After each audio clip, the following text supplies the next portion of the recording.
Reports are coming out that Leeds United have made an official approach to sign Dor Turgeman, who is a Maccabi Tel Aviv striker.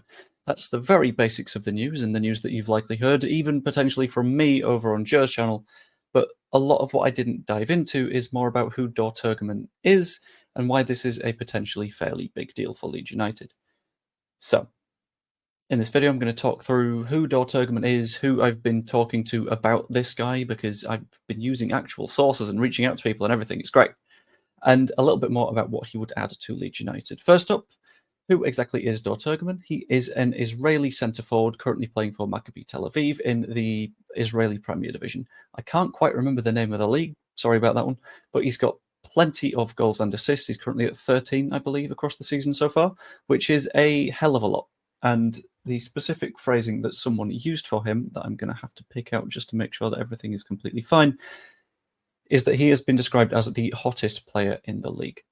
This was by the website that released the news, and the website was very, very reliable. It is, I believe, named Sport5. It goes by a different name over in Israel. I can't quite remember what that is right now, but it is their biggest sports news outlet, channel, source, whatever you want to call it. Basically, it's big, and they're very good at getting their sources right. There are a couple of concerns that come with this, and I'll get into that in a little bit more detail as we go along. But another one of the important facts that people are going to care about is the estimated sort of fee. People are estimating that the 21-year-old will put Leeds back around €5 million off the top of my head, which isn't too bad. And I had a little bit of a chat with someone who, A, lives in Israel, B, works in the sports industry in Israel, and C, previously worked for this website. And he said that he believes that they are comfortably within our budget. Very, very good finisher, both in and out of the box, so he can do the rangy stuff. In addition to that, fairly good at dribbling, knows how to move off the ball, so he's very good at sort of getting into the dangerous positions, a little bit of the Pat Bamfordy stuff. And he's a fairly tall guy, so he could be very, very useful for us from set pieces, but at the same time, not quite as strong as Manor Solomon, which is going to be a concern, because a lot of people's concerns about Manor Solomon are that potentially he gets pushed off the ball a little bit. Maybe that's not the case for Israel. That's their sort of benchmark. But for us, ball retention is potentially a bit of an issue. Basically, this guy is looking like a long-term solution to our number 9 woes if he's of the level that we think he is. This being he's played against Europe-level clubs fairly often, and, well, because Israel in UEFA Champions League sides, I think he has played in the Champions League itself, so I'm going to have to double-check that. Sorry about that. I had done a hell of a lot of research for this one, but I had seemingly forgotten to check his FBref page, which is really, really clever of me. Yeah, very quick look says that he's been playing in the Europa League this season. He's already scored a goal in the Europa League when he came off the bench against Sociedad. They were looking for something aggressive that would be able to push them over the line. Only able to score the one, but still, that's very, very promising. Last season in the Europa Conference League as well, he got himself an assist, which is not too bad considering that at that time he was 19 years old. Currently, 21, hell of a lot of potential, able to push on and on and on. I think he would be an absolutely fantastic signing for us, especially if the €5 million price tag is roughly correct. But a lot of people's concerns are around the fact that it could just be agent talk. Agents talk a hell of a lot, especially in December, especially in January, especially leading into the summer, when they want their players to make a move. And that is seemingly what it could be looking like around this conversation. Not what I want to be the case, because I desperately want this to work out if it is true, and I kind of want it to be true. But one thing that potentially put me off was the fact that he had already done an interview, the agent that is, with this outlet beforehand. And he specifically said there's already a concrete offer in for him. He thinks the best sort of scenario is he agrees a move in January and then he finally makes the move in the summer, although clubs internationally seemingly want him in January. And it feels a little bit shop window for me. It feels a little bit like the agent is saying, you want to go to Europe, don't you? Because he knows that on the agent side, that's where he makes money as well from various fees and bonuses and stuff like that. That's why Joe Donahue poured a bit of water on it, but at the same time, you had James Marshman from, I can't remember who he writes for, saying that it's potentially a thing. So we've got two sides saying that it is, and it also isn't a move that is going to happen, and that is going to be a little bit concerning for various people, because it's always good to know where you're sat, and we currently don't. But that's kind of okay for me.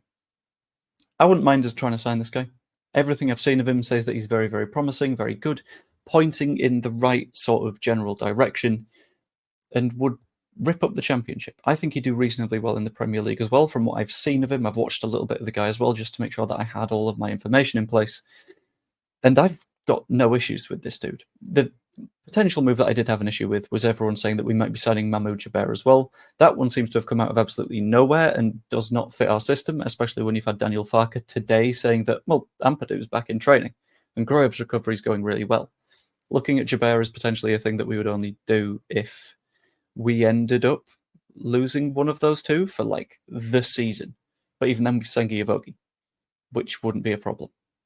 It's come from a different source. He's got a different agent, but it's all very weird around the Jabber thing. The one that I kind of want to happen is the Turgeman thing, but at the same time, you've had Daniel Farke in his press conference today saying on transfers that he's not ruling out making a marquee signing.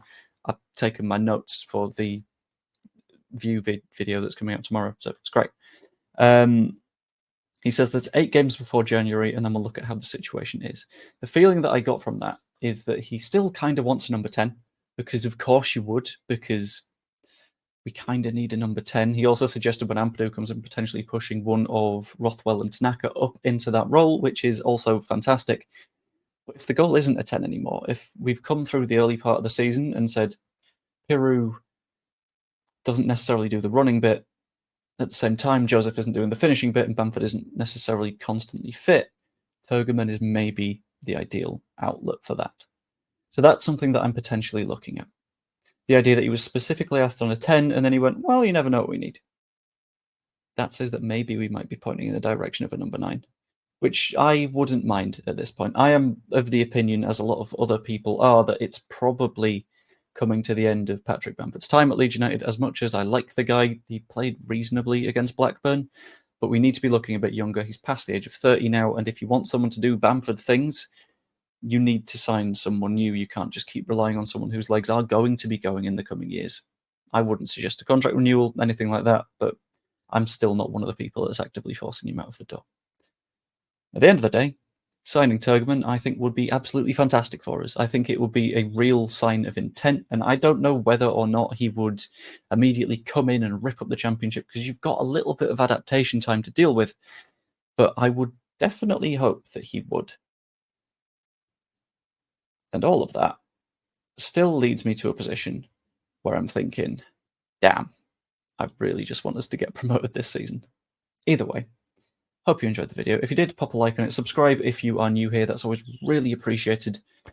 Comment down below if you have any specific thoughts on this. And yeah, hope you enjoyed the video. And I will see you later. I've been far too into this story, and I've got another video to do tomorrow morning.